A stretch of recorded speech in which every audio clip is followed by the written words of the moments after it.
चलिए अभी हम पढ़ेंगे इडियम्स। ये जो इडियम्स है ये स्पेशल आपका एमटीएस के लिए है जो फरवरी में एग्जाम होने वाला है। हम क्या किए हैं, टॉप इम्पॉर्टेंट मोस्ट इम्पॉर्टेंट लेकर के इडियम्स आए, टॉप मोस्ट जो ज़्यादातर एसएससी मतलब पूछा है, ठीक है, और ज़्यादातर पूछने के चांसेस है इडिक्विटी को, वैसा ही हम लेकर के आए हैं, ठीक है। तो हम सीखेंगे इसमें और हम क्या करेंगे ना, ट्रिक से याद करेंगे ताकि अभी याद कर ले तो हमको दोबारा रिवीजन करने का हमको जरूरत नहीं पड़ेगा। एग्जाम में जाएंगे ये दिमाग में हिट करेगा, मार के ऑप्शन छाट के आ जाएंगे, ऐसा पढ़ेंगे हम। बहुत लेट से मेरा वीडियो बहुत दिन बाद आता है, जैसे 10 दिन 15 दिन के बाद आता है कि आप लोग मतलब इसलिए इतना दिन के बाद आता है क्योंकि ऑफिस से थोड़ा सा टाइम नहीं मिल पाता, ऑफिस भी दूर है यहाँ से, ना तो स्टूडियो में पहुँच नहीं पाते हैं, तो सैटरडे संडे हम पहुँच पाते हैं, इसलिए सैटरडे संडे पिछले सप्ताह नहीं आया इसलिए वीडियो नहीं आया। तो उम्मीद करते हैं कि सेशन ठीक लगेगा, अगर ठीक लगेगा तो आप पीछे के वीडियो भी देखिए, आगे आने वाले कंटिन्यू रहिए, ठीक है, उम्मीद करते हैं। बाकी यूट्यूब पे तो 1000 चैनल है, तो वहाँ पैर के धूल के बराबर है, अभी तो कुछ है भी नहीं, अभी तो स्टार्टिंग है मेरा, भले चैनल बहुत पुराना है लेकिन स्टार्टिंग नहीं बोलेंगे अपने आप को, है ना, स्टार्टर, क्योंकि ज़्यादा वीडियो डालते नहीं। तो उम्मीद करते हैं कि ये जो वीडियो है ना आपके लिए बेनिफिशियल हो, आपके एमटीएस में सिलेक्शन के चांसेस ये थोड़ा बढ़ा देगा, पुश कर देगा। बढ़ते हैं आगे, पहला क्वेश्चन की ओर बढ़े। पहला क्वेश्चन है थ्रो इन द टॉवल। याद रखने का सबसे अच्छा तरीका है, थ्रो इन द टॉवल का मतलब क्या होता है। आप देखते हैं रिंग में लड़ते हुए, बॉक्सिंग करते हुए, ढिप ढिप ढप ढप ढिप ढिप, है ना, तो लास्ट में क्या होता है ना कि टाइम मिलता है, एक टाइम ड्यूरेशन होता है, उतना देर लड़ना होता है, और उतना देर लड़ने के बाद क्या होता है, अगर कोई नहीं हारा है तो सब किनारे अपना कुर्सी धर लेता है रिंग के कोना में, और एक वो तौलिया लेके उसका कोच आता है और पूछता है, मारता है चट चटा के, अभी तू हारा नहीं है, ठीक है, जाओ जाओ, तखनी खिंचा करके लगता है कोच को भी धुंधे साले हमने तो मारो कर तू कल ठठेले। तो इसका मतलब अब वो लड़ने के लिए उसको पोछ पूछ रहा है कि फिर तुम अगला क्या करो, लड़ो। अब वो क्या किया, बैठा था, अब उसे टॉवल लिया पोछने के लिए, लेकिन टॉवल फेंक दिया, बोला कि अब नहीं होगा, अब नहीं पाएंगे, अब मत पोछा पोछी करो, अब कहानी खत्म मेरा। मतलब क्या हुआ, हार मान लिया, वो टॉवल फेंक दिया मतलब हार मान लिया। यानी थ्रो इन द टॉवल का मतलब होता है हार मान लेना, पोस्ट का मतलब तो भागना, ये तो होगा नहीं, तो गिव अप का मतलब होता है हार मान लेना। गिव अप का मतलब क्या होता है, हार मान लेना। आपको ना नोट्स करने का जरूरत होगा और ना इसका हिंदी लिखने का जरूरत होगा, सब कुछ लिखा हुआ मिलेगा, आप चिंता ना करें। बस ये पीडीएफ जो है लिंक में मेरे इंस्टाग्राम में डाल देंगे। क्या है इंस्टाग्राम का आईडी, नहीं नाम क्या है इंस्टाग्राम वाला चैनल का, इजी विद बाला या एम के विजडम अकेडमी, ऐसा ही कुछ होगा, दोनों में आप देख लीजिएगा। बढ़े आगे, हाँ, तो क्या है, थ्रो इन द टॉवल का मतलब होता है हार मान लेना, यानी आंसर क्या हो जाएगा, दूसरा नंबर हो जाएगा। याद हो गया, कहानी से याद हो गया। नेक्स्ट, दूसरा है जंप द गन।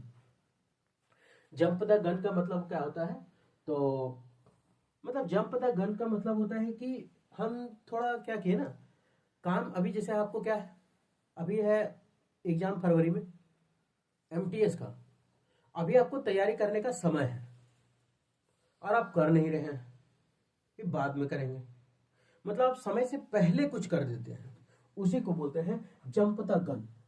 मतलब समय से पहले जल्दबाजी में कुछ कर निकलना, जल्दबाजी में गड़बड़ कर देना, जल्दबाजी में कुछ कर निकलना, समय हुआ नहीं उसके पहले कर देना, जल्दबाजी में गड़बड़ी। अब कैसे बोले जंप द गन, हम ट्रिक से याद रखेंगे, हम इसका मीनिंग हम मतलब बता रहे हैं कि हम कभी भी इडियम्स का मीनिंग नहीं बताते, मीनिंग तो बताएंगे लेकिन तरीका जब ट्रिक बताने वाला होगा तो आप इस मीनिंग पे मत जाइएगा, बस हम केवल तोड़ तोड़ के कहानी जैसा बताएंगे। गन मतलब क्या होता है, बंदूक, और जंप का मतलब क्या होता है, उछलना कूदना चौंकना, यही सब होता है ना।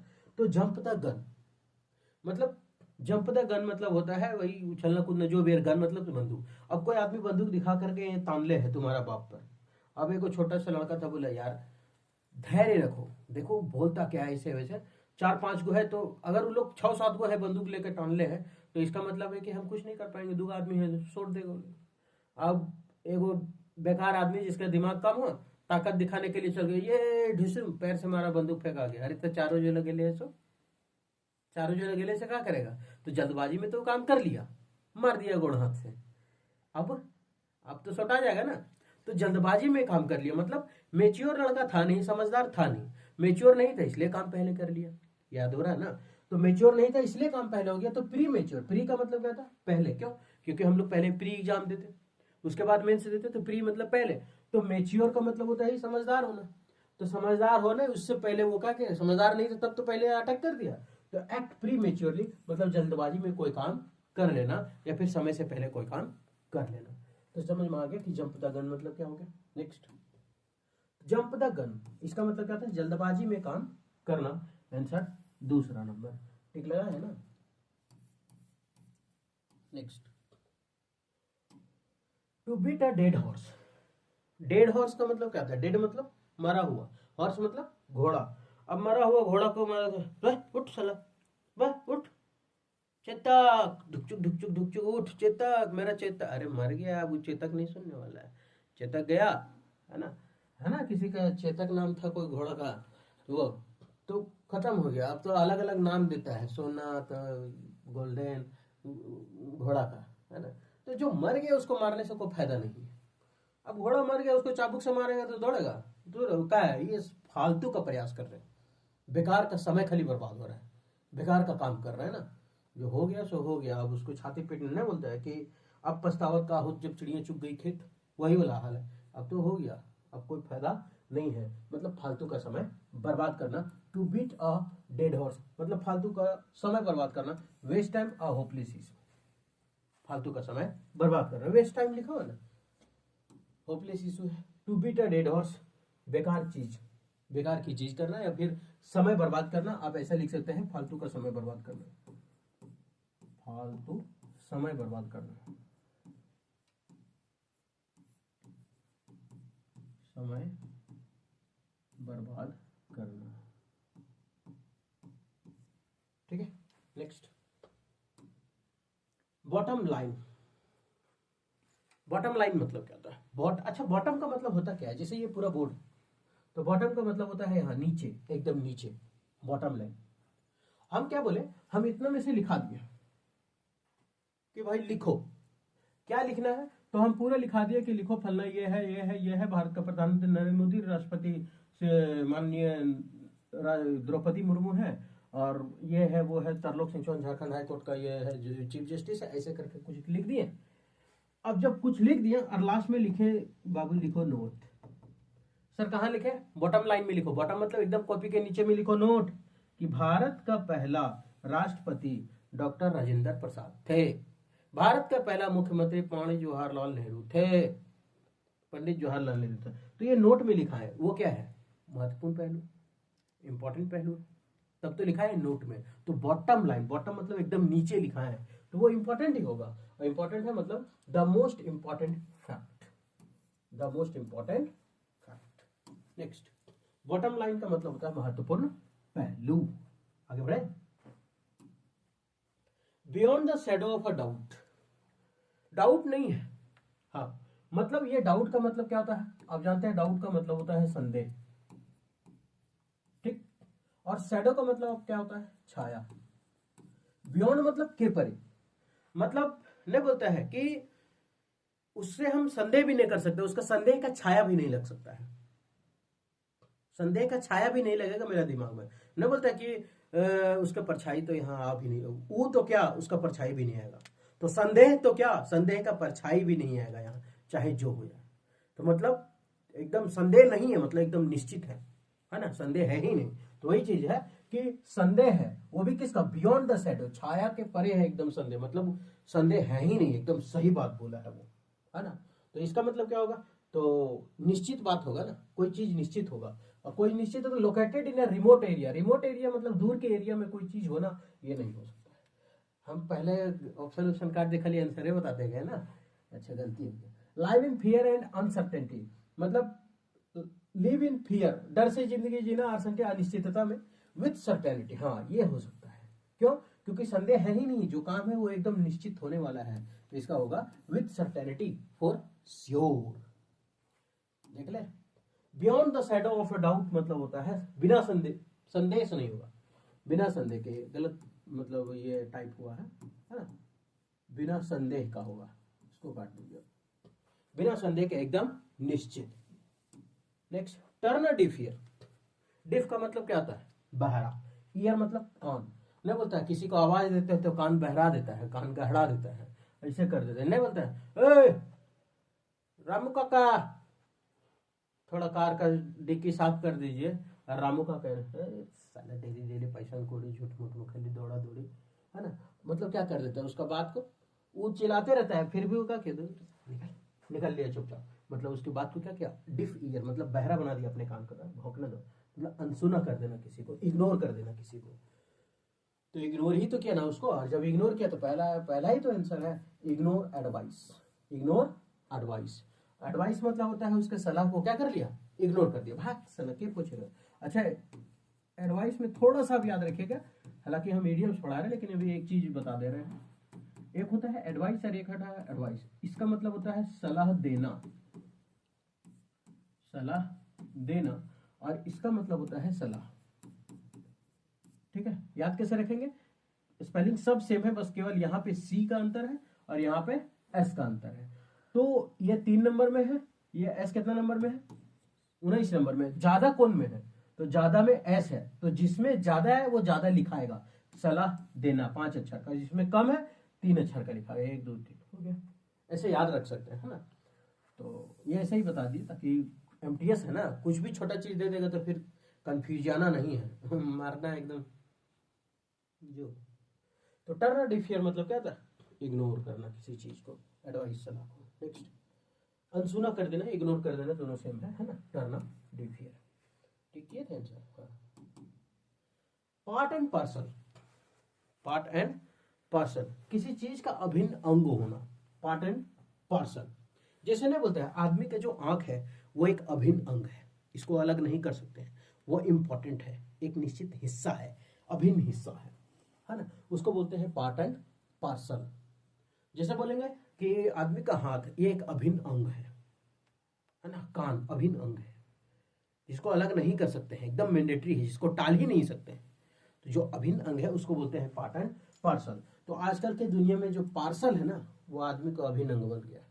हर डेली डेली न डेली कोई ना कोई पार्सल साला बुक होगा ही होगा, है ना। तो एक अभिन्न अंग बन गया है कि आज मोबाइल मंगाएंगे तो कल मोबाइल का कवर मंगाएंगे, तो उसका हम स्क्रीन गार्ड मंगाएंगे, तो पीछे कैमरा वाला लेंस लगाएंगे, तो कल ब्लूटूथ मंगाएंगे। ये अभिन्न अंग बन जाता है ना पार्सल करना। तो पार्ट एंड पार्सल मतलब होता है एक अभिन्न अंग जिसको हम टाल ही नहीं पाए। तो क्या होगा, स्मॉल अनइम्पोर्टेंट है डिटेल ना, अनइम्पोर्टेंट है मतलब महत्वपूर्ण नहीं है, गलत, ये बोला अभिन्न अंग है मतलब महत्वपूर्ण अंग है। और नॉन इसेंशियल, नॉन इसेंशियल तो होगा ही नहीं जरूरत की। हाँ, integral and unavoidable component, unavoidable मतलब जिसके बिना काम नहीं चल सके। आपके बिना काम चल सकता है, नहीं चल सकता। अब ये थेथरोलॉजी जैसा हो जाएगा, हाँ जो अंधारता नहीं जीता वो अलग बात है। तो एन इंटीग्रल, इंटीग्रल का मतलब होता है एक अभिन्न अंग, एकीकृत है ना, अनअवॉइडेबल जिसको टाल ही नहीं सकते वैसा कंपोनेंट है वो। तो आंसर क्या होगा, सी नंबर।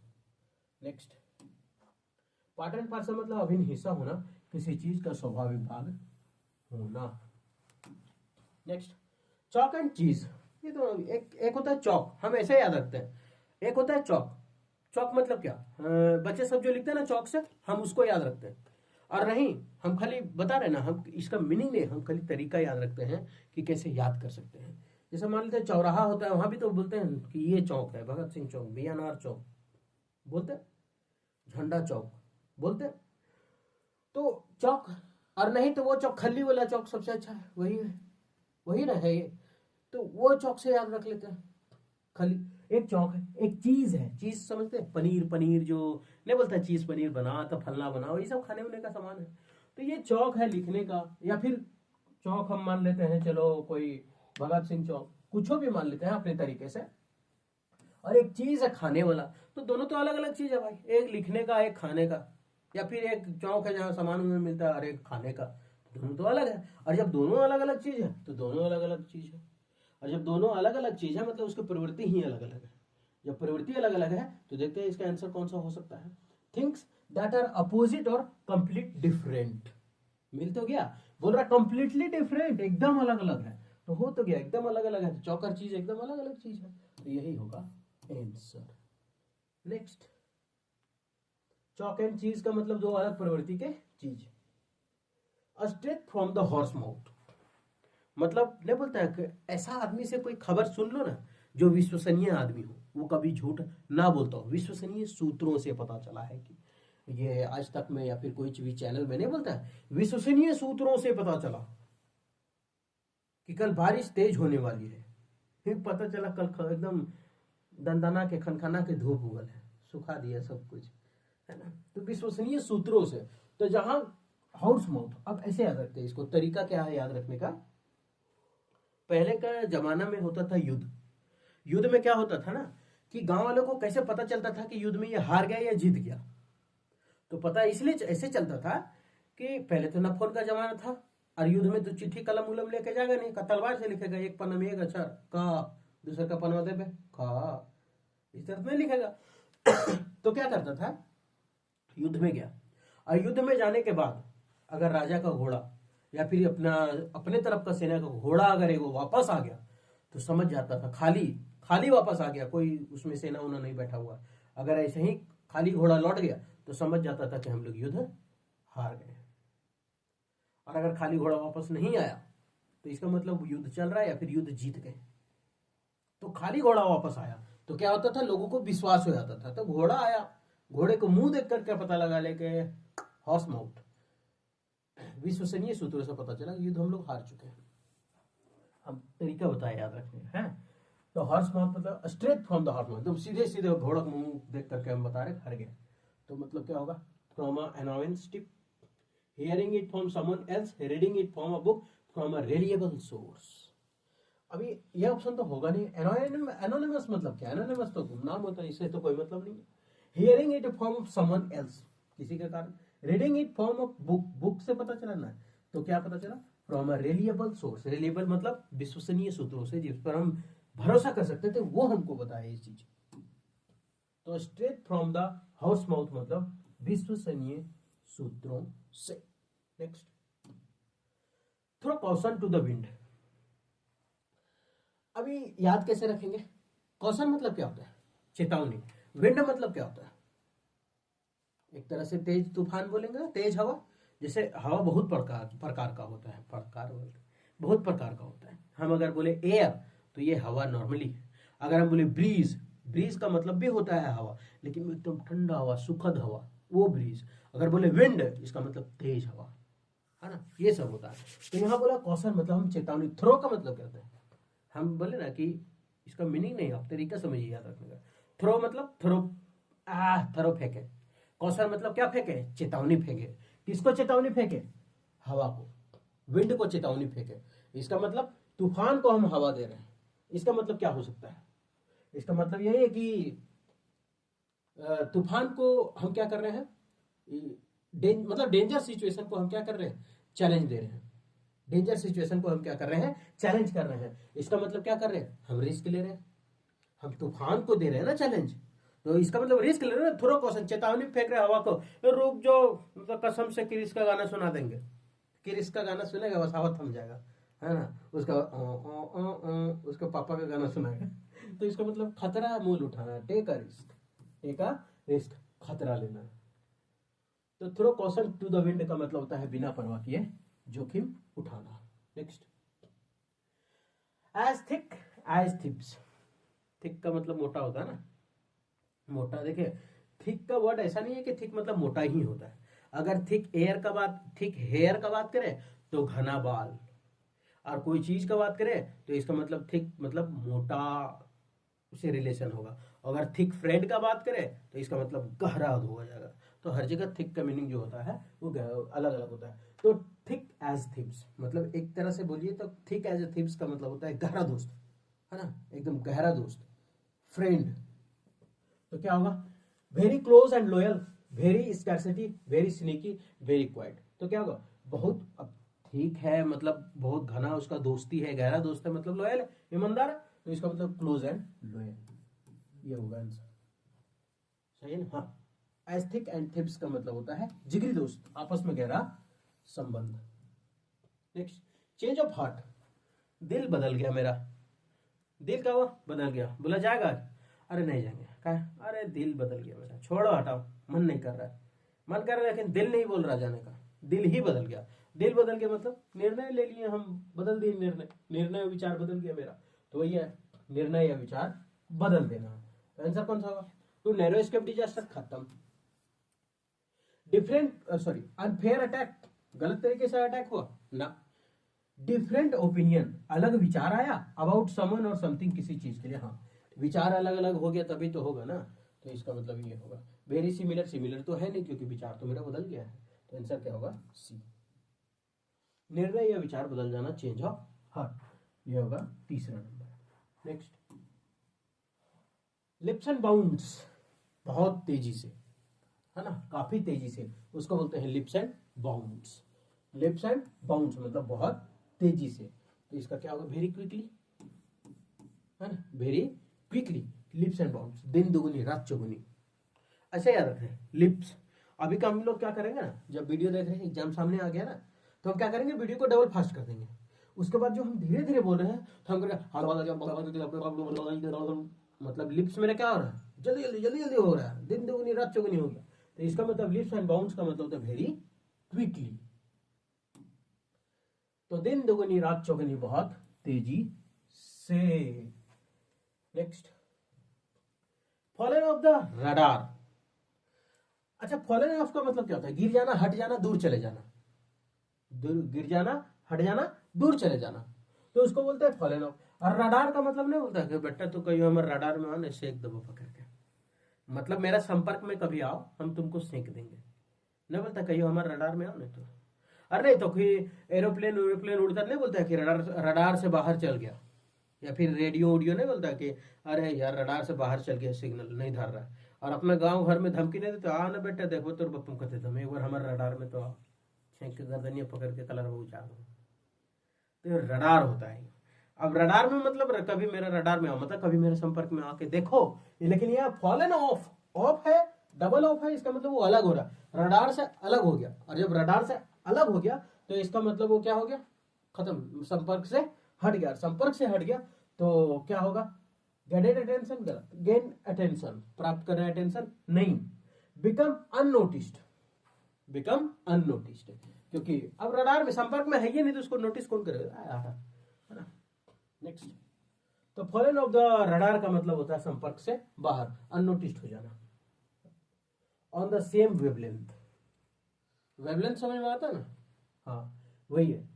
तो एक ही विचार होना, एक ही जैसा ना बोलते हैं सेम वेवलेंथ, एक ही वेवलेंथ आया है, एक जैसा वेवलेंथ है सबका, सबका एक जैसा वेवलेंथ है, मतलब सबका सेम विचार है। तो इसका मतलब सबका सेम विचार है तो सेम चीज देंगे। Talking to someone for a long time, गलत, हम लंबे समय से बात नहीं कर रहे बल्कि वेवलेंथ का बात कर रहे हैं जो सेम हो, एक जैसा हो। तो हैविंग सिमिलर आइडियाज, हाँ, एक ही विचार होना। And understanding each other well, और दोनों में समझ क्या होना, एक दूसरे के प्रति बहुत अच्छा होना।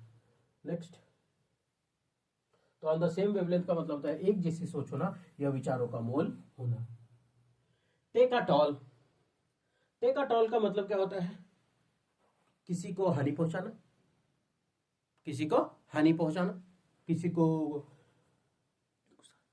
गुस्सा दिलाना, है ना, ये सब ये तो ऐसे समझते हैं। किसी को हानि पहुंचाना, किसी को डैमेज कर देना, वो चीज है। तो टेक अ टॉल, अब ऐसे ट्रिक से कैसे याद रखेंगे? मान लेते हैं अभी हम गाड़ी लेके जा रहे हैं, तो गड्डी बड्डी बड्डे बेडाड़ी लेके जा रहे हैं, अब अचानक साला टोल वाला मिल गया, अब बोला चल टोल टैक्स निकाल। बोला रे बेटा तू तो मेरे जिंदगी में हार्मफुल आदमी है, साला टोल टैक्स मांगता है, जिंदगी में साला फ्री चले, आज तो रोड में काज तो नहीं, तुमने एक हटी मार नहीं दिया, पानी भिंजा करके पोछ नहीं दिया, बोलता है टैक्स लगेगा, टोल नहीं देंगे, बोलता नहीं लगेगा हम धोए रोड। तो इसका मतलब है खतरा है तुम मेरे लिए। तो टेक अ टोल, जहाँ टोल फ्री, जहाँ टोल मांगा, पैसा मांगा, बस वो क्या हो गया? डैमेज कर दिया उसका जिंदगी। तो क्या हो गया? टू हार्म और डैमेज, भागा, बोला कि हम डैमेज मतलब सॉरी हम नहीं देंगे टोल, मारा है टपक, शीशा टूट गया, तो हार्म हो गया, डैमेज हो गया गाड़ी। नेक्स्ट, अच्छा, टेक अ टोल का मतलब था नुकसान पहुंचाना। In dribs and drabs, in dribs and drabs. अब ये इन ड्रिप्स एंड ड्रैप्स का मतलब क्या होता है? थोड़ा थोड़ा करके जो नहीं, ताकि हम कहते हैं ना गाड़ी लेंगे ना तो थोड़ा थोड़ा किस्त में भरेंगे पैसा, ऐसे नहीं पाएंगे भरने के लिए हम। बोला मतलब, बोले जैसे 12 लाख का गाड़ी है तो एक महीने में ले लीजिए जितना लेना है, किस्त पर दे दीजिए हमको, ठीक। तो किस्त पर से थोड़ा थोड़ा किस्तों में करके चुकाना किसी चीज को, वही ड्रिप्स और ड्रैप्स, छोटा छोटा करके, थोड़ा थोड़ा। ड्रिप्स एंड ड्रैप्स मतलब थोड़ा थोड़ा होता है, तो थोड़ा थोड़ा करके, ठीक है, तो थोड़ा थोड़ा करके मतलब लार्ज क्वांटिटी तो देंगे नहीं, अब जब थोड़ा थोड़ा है तो लार्ज कैसे देंगे। इन अ कंटिन्यूअस नहीं, लगातार भी नहीं देंगे, हम थोड़ा थोड़ा देंगे। इन स्मॉल इरेगुलर, हाँ मतलब छोटा से मतलब छोटी रकम देंगे। इरेगुलर हर बार नहीं दे पाएंगे, एक महीना हर दिन नहीं दे पाएंगे, एक महीना में दिए फिर अगला महीना देंगे अमाउंट। नेक्स्ट, तो इन ड्रिप्स एंड ड्रैप्स का मतलब थोड़ा थोड़ा करके किस्तों में चुकाना। आंसर क्या होगा, तीसरा। Next, loss your touch. एक था यहाँ फॉलन ऑफ रडार, रडार से दूर हो गया था मतलब संपर्क से दूर हो गया था। यहाँ पे है लॉस योर टच, तो ऐसा मत सोच लेना कि साला लॉस योर टच मतलब संपर्क खो दिया, वहां भी संपर्क को खोना ही था, लेकिन ये संपर्क होना नहीं, धीरे धीरे आपका जो हुनर है, जिसे हम पढ़ाने का हुनर है, वो हुनर मेरा कम हो जाएगा अगर हम नहीं पढ़ाएंगे रेगुलर। अभी 15 दिन 20 दिन में आ रहे तो अभी चलो ठीक है, चलो याद है तो 10-15 दिन में मेकअप हो जा रहा है। अगर हम छोड़ देंगे 2-2 महीना नहीं पढ़ाएंगे तो भूल जाएंगे, फिर हमको देखना पड़ेगा, अरे हाँ इसका मीनिंग ये। अभी अगर भूल जाएंगे तो हम देखेंगे कि भैया दिखा रहे कहा था, इसका आंसर बताओ गूगल में सर्च करो उसको, ऐसा ही बोलेंगे ना। तो वही है, तो लॉस योर टच का मतलब धीरे धीरे हुनर में कमी आना, है ना। जैसे मान लेते हैं किसी को और ले लेते हैं, किसका ले लें, जैसे कोई क्रिकेटर का नाम ले लेंगे ना, कोई उसका फैन होगा तो फिर कर आएगा हमको। कोई भी क्रिकेटर जो शुरू में बहुत अच्छा बैटिंग करता आता है, मारता है छक्का चौका, धीरे धीरे 2 साल 3 साल 4 साल के बाद वो क्या होता है ना, उसका फॉर्म खराब होता है और धीरे धीरे खराब खेलने लगता है, तो उसका हुनर में थोड़ा कमी आता है, या फिर जो भी किस्मत बोल ली जैसे भी, तो उसको बोलते हैं हुनर में कमी आना। लॉस योर टच, जहां छुआ वही साला लॉस हो जा रहा है तुम्हारा, मतलब कुछ जरूर कारण है लॉस होने का, हुनर में कमी हो गया है। तुम सीखो पहले क्या करता था, तो हुनर में कमी होना, हुनर में कमी होना मतलब देखते हैं doing someone a favour, favour hope होगा नहीं तो क्या हमको नेगेटिव मीनिंग ढूंढना, नेगेटिव मीनिंग ढूंढना मतलब हुनर में कमी। To be pass from a person to another, एक पर्सन से दूसरे में पास करना नहीं। Not being as successful as previously, मतलब जैसे कि हम प्रीवियस में सफल हो रहे थे वैसा अब नहीं हो पा रहे, मतलब हुनर में कमी हुआ तब तो नहीं हो पा रहा है, तो इसका आंसर तीसरा होगा, है ना। तो हुनर में कमी आना, loss your touch. Next, pain in the neck.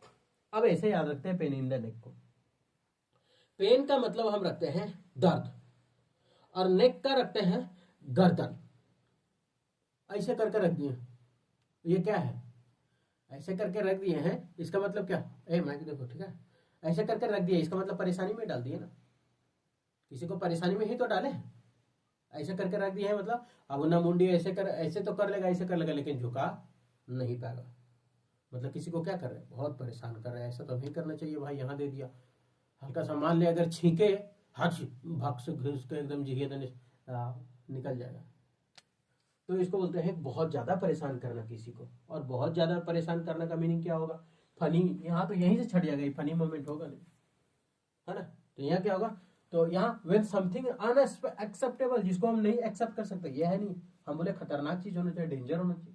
When something is not of the market, market से क्या रिलेशन, एक एक तो आंसर है बच्चा। व्हेन समवन या समथिंग इज वेरी अनोइंग, जो बहुत ही चिंताजनक बात हो, नाराजगी वाला बात हो ना, परेशान वाला बात हो। Next, pain in the neck, किसी भी चीज का बहुत ज्यादा परेशान करना। टू पुल समन्स लेग, जैसे 4 दोस्त खड़ा है, ठीक है, अब ऐसे सब चारों दोस्त खड़ा है, अब क्या करते हैं ना, अचानक जाकर के पैर से हल्का सा यहाँ जो घुटना रहता है उसी के पीछे में हल्का सा इसे मारते हैं, तो ऐसे हच से लचक जाता है, इसे हच से लचक जाता है, तो टू पुल समन से लेग, वो किसी को पैर हम क्या करते हैं, खींच देते हैं, हाथ से मार देते हैं, खींच देते हैं, तो क्या कर रहे हैं, मजाक ही ना कर रहे हैं, 4 को दोस्त खड़ा है, जाकर के ऐसे करके मारते हैं ना खच्चे से, तो ऐसे बैठता है, तो क्या मजाक ही तो कर रहे हैं, तो मजाक कर रहा, तो मजाक करना में जोक दिख गया हमको, टू जोक विथ समवन, किसी से क्या करना, मजाक करना, ये तो होगा नहीं ना। टू टॉक समथिंग गुड, किसी के बारे में अच्छा बोलना नहीं, क्योंकि मजाक का बात है। टू टॉक समवन बैड, गलत बातें बोलना ना, मजाक कर रहे हैं। टू पुश अ पर्सन, किसी पर्सन को खींच नहीं रहे, धकेल नहीं रहे, है ना, ये भी नहीं, मतलब किसी के साथ हम क्या कर रहे हैं, मजाक कर रहे हैं, है ना। ये ना बड़ी मनी आदमी मार के आ जाएंगे, नहीं पता होगा नहने वाले के ना। तो टू पुल समवन से लेग का मतलब होता है किसी के साथ मजाक करना। मीनिंग देख लेते हैं, टू पुल समवन से लेग, किसी का पैर खींचना मतलब मजाक करना। चलिए, तो ये जो हुआ मोस्ट इंपॉर्टेंट इडियम्स, वो एमटीएस के लिए था, ठीक है, स्पेशल, जो अभी एग्जाम होने वाला है फरवरी में, ठीक। तो आप इसको देख करके जाइए, पार्ट 2 था, पार्ट 1 आ चुका है, और ये पार्ट 2 था। अब देखिए हम एमटीएस के लिए सारा कुछ डाल चुके हैं। 250 से लगभग 200 से 250 एंटो डाले, लगभग 200 से 250 सीनो डाले, और स्पेशल एमटीएस के लिए डाले 200 से 250 हम वन वर्ड डाले हैं। और ये लगभग अभी ये चलेगा, ये शायद पता नहीं 40 या फिर 50 हुआ होगा आज का मिला करके। तो ये अभी चल रहा है इडियम्स का। आप अगर इंग्लिश में नहीं पढ़े हैं वर्ड, आप इडियम्स नहीं याद किए हैं, आप एंटो नहीं, सीनो नहीं पढ़े हैं, तो आप कम से कम ये 4-5 वीडियो मेरा देख करके जाइए, जो भी रेगुलर हम पिछले 1-2 महीने से करा रहे हैं। ज्यादा देर का नहीं है वो सब, हमको लगता है 2 घंटा का है। एक बार अगर आप अच्छे से देखिएगा ना तो दोबारा रिवीजन करना डबल फास्ट करके देख लीजिए। और हम ऐसा ऐसा वर्ड लेकर के आए हैं जो बहुत इंपॉर्टेंट है और बहुत ज्यादा बार पूछा गया है, और पूछने का चांसेस 90% हो जाता है उसका।